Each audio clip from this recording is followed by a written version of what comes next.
Živja družba, spet sem jaz, dobrodošli na najinem kanalu. Za vse tiste, ki ste novi, naj vam povem, da imam material na mojem kanalu v slovenščini, angleščini in v španščini. V slovenščini lahko najdete kotiček z imenom Mehika, na katerem se nahajamo v tem momentu in bom pač po naslovu ste videli, da bom govorila o stvarih, ki jih Mehičani naredijo bolje kot kjerkoli drugje. In tukaj lahko najdete še kakšne druge teme, povezane z običaji, z ljudmi, s hrano. Potem je še en kotiček v slovenščini, ki se imenuje Bela palica. Tam govorimo o različnih aspektih življenja slepe oziroma slabovidne osebe. Potem je kar nekaj materijala tudi v angleščini na te dve isti temi, v španščini pa še veliko več. Tako da, če govorite ali želite vaditi angleščino ali pa španščino, je materijala kar precej. In lepo pozdravljam vse naročnike. Če še niste člani moje YouTube družine, vas vabim, da se brezplačno naročite na moj kanal. Kaj to pomeni? Da pač kliknete, da se naročate na moj kanal in vsakeč, ko je objavljen kakšen nov material, ste o tem brezplačno obveščeni. Tokratna tema pa je, kaj počnejo Mehičani bolje od vseh ostalih. To je definitivno moje zelo subjektivno mnenje in seveda nisem zajela čisto vseh aspektov, ampak pač moj osebni seznam je, kaj počnejo bolje. Nasmeh. Mehičani preživijo cel dan z nasmehom na ustnicah. To izgleda tako, kot da bi zjutraj v postelji si narisali en nasmeh in si ga snamejo, ko gredo spet v posteljo.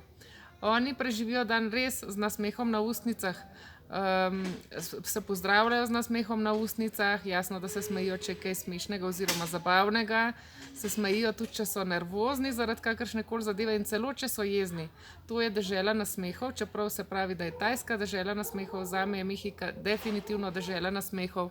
Jaz sem imela kar malo težav privaditi se na to zadevo, na to, da se vsi okrog mene, da pač imajo nasmehe narisane, to ni bilo težko se privaditi. Težje se je bilo pa meni privaditi več časa preživeti z nasmehom na ustnicah, ker če ne, se tukaj pač jih skrbi, če si slabe volje, če si jezen, če je kaj narobe. Tako da zdaj se definitivno imam nasmeh večkrat narisan kot takrat, ko sem živela v Sloveniji, ampak 24 ur na dan pa zaenkrat še ne zmorem. Mehičani so tudi izjemni organizatorji zabav. Zagotovo je že glas prišel tudi do Slovenije, da je Mehika dežela praznovanj.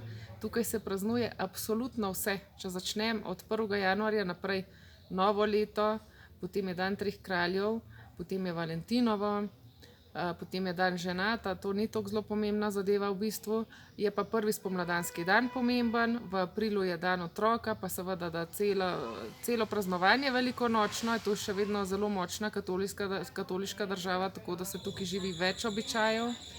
V maju je 1. maj, potem je bitka Pueble, potem je materinski dan, potem junija je očetovski dan, potem je zaključek šolskega leta v začetku julija. Avgusta se mi zdi, da celo ni nič takega spektakularnega, razen da gredo otroci nazaj v šolo. Potem je pa dan neodvisnosti septembra, potem je Halloween praznujejo, pa dan mrtvih oktobra. Kaj še praznujejo? Seveda so posade, Božič, praznuje se pa potem dan učiteljev, ki je 15. maja, praznuje se absolutno vse, dan zdravnikov, dan bankirjev, dan zidarjev, dan vseh, kar obstaja, no, tudi dedkov in babic, in to je dežela praznovanj, to je ta prvi aspekt, da se pač, ne vem, mogoče mi, ki smo vzgojeni, da smo bolj odgovorni, mogoče to zgleda slabo, mogoče zgleda neodgovorno. Meni pa ta zadeva všeč. Saj očeta in mamo je treba spoštovati in imeti vsak dan rad, prav tako otroke, ampak se mi ne zdi nič narobe, da je pa en dan posvečen samo njim. In jesti je itak treba in zakaj pa ne bi recimo se tisti dan, ki je dan očeta, pa pripravila najljubša jed očeta, na primer. Zakaj se ne bi na otroški dan pripravila najljubša dan tvojega otroka, ne? Pač se mi zdi lepo, da se pač dnevi posvetijo misli na nekoga. Druga zadeva, ki je, tukaj se zabave zgodijo zelo spontano, ne zahtevajo se, ne potrebuje se velike organizacije. Če so 2-3 prijatelji, pomeni, da gredo v trgovino, kupijo čips, ne vem, piškote, pivo, gazirane pijače in ne vem, če ima nekdo ta inteligentni telefon in zvočnik, se pač začne predvajati muzika in to je to čisto zadovoljno zabavo. Tudi veliko je tako imenovanih zabav, da je trahe, to pa pomeni trahe, to je tudi smešna besedna igra, ne, trahe pomeni tudi obleka, elegantna obleka moška, ne. Ampak trajer je pa prinesti, se pravi, kaj to pomeni? Pomeni, da se pač, ne vem, se zmenijo, kdo se pač dobi skupaj na določeno zabavo in vsak nekaj prinese. Vnaprej se pač zmenijo ti gazirane pijače, ti, ne vem, tostade, ti to in vsak prinese nekaj in se tudi zelo enostavno in zelo poceni se organizirajo zabave.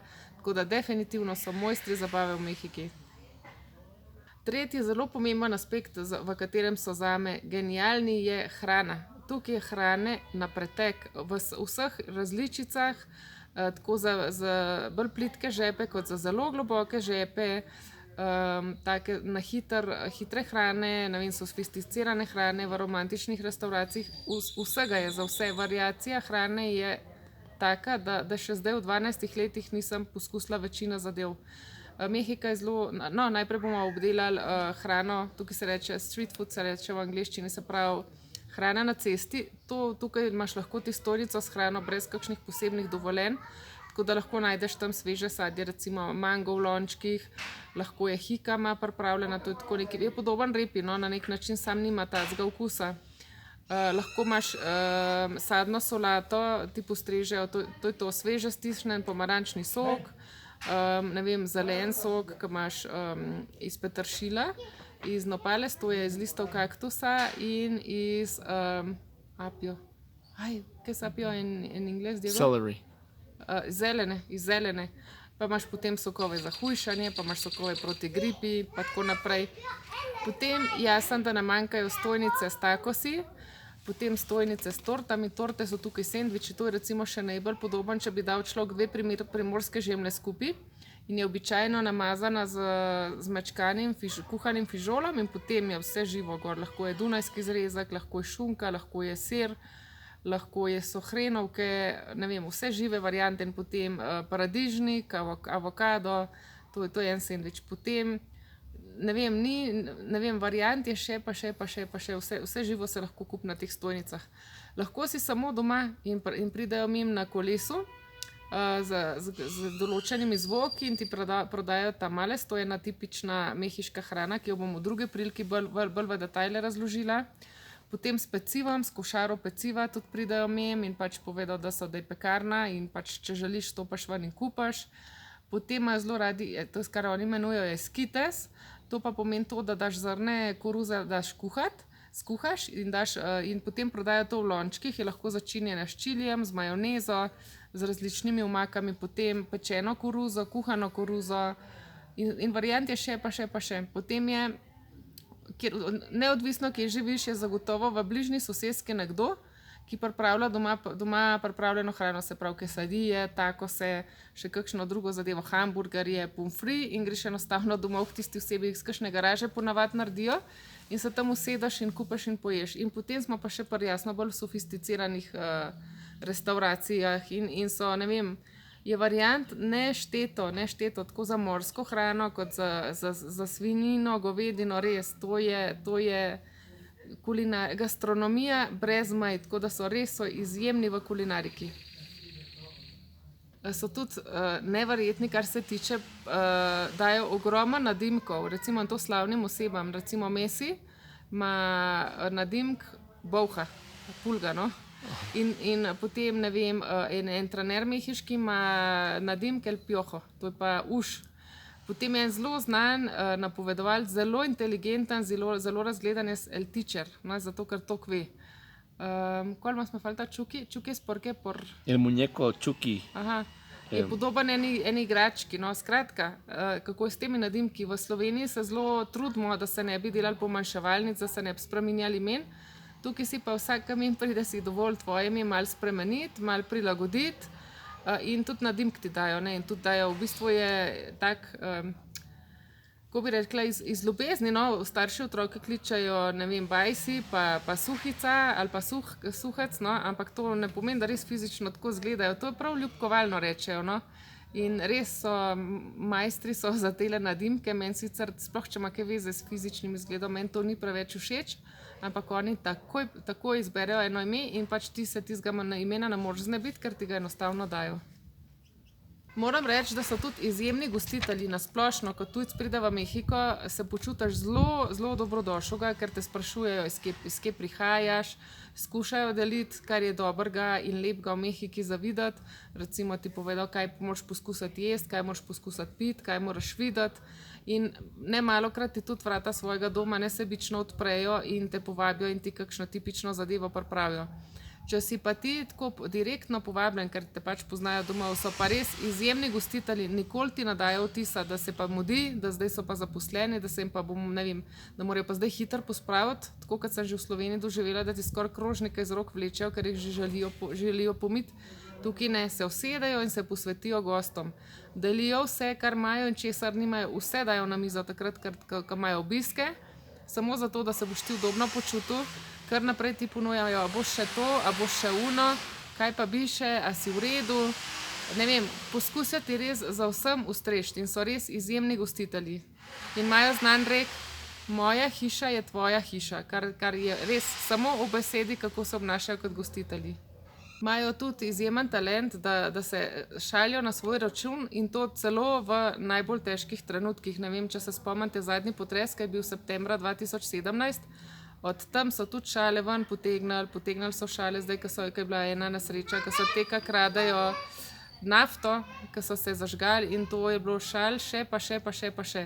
Se mi zdi, da če so težki trenutki in če se človek sposoben šaliti na svoj račun, da se mečkan olajša zadeva, da je mečkan bolj lahkotna, no, in to se mi zdi, da je ena zelo taka simpatična in zelo uporabna sposobnost.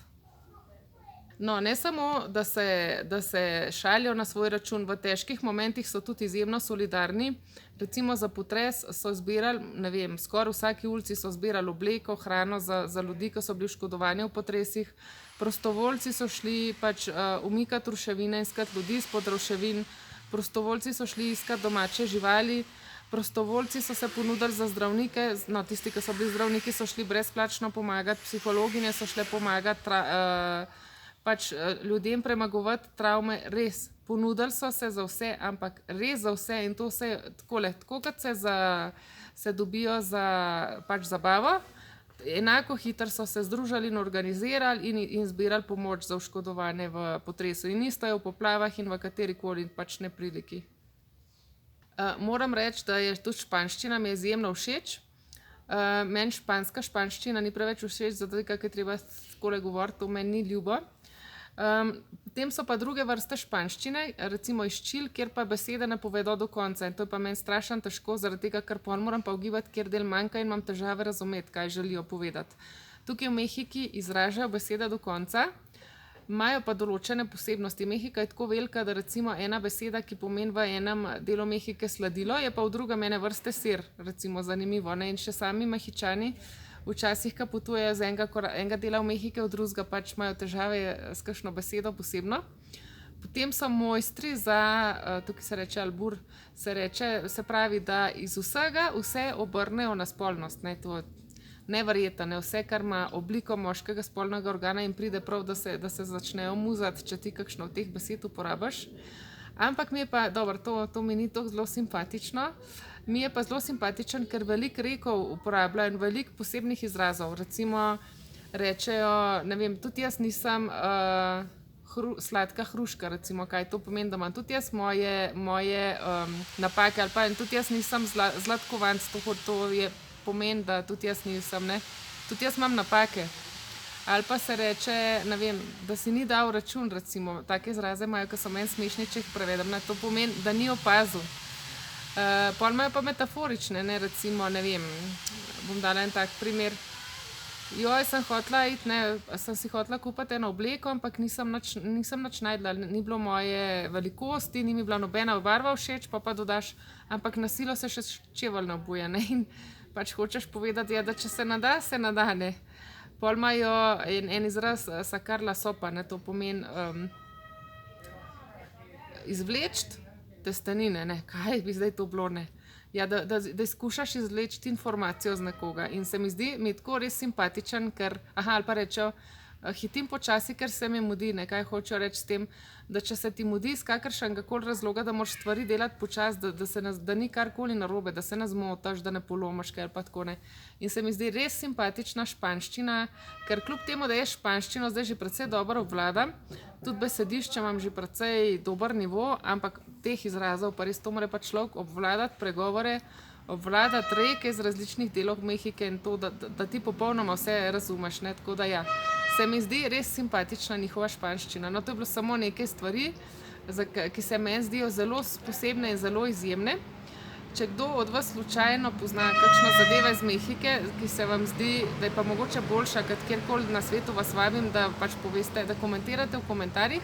Če ne bi me pa zelo veselili, če se bo končno tudi kakšen slovenski govorc opogumil in komentiral spodaj, če vas je kaj presenetilo. Pošiljam vam lepe pozdrave iz sončne Mehike in se slišimo naslednjič. Adijo!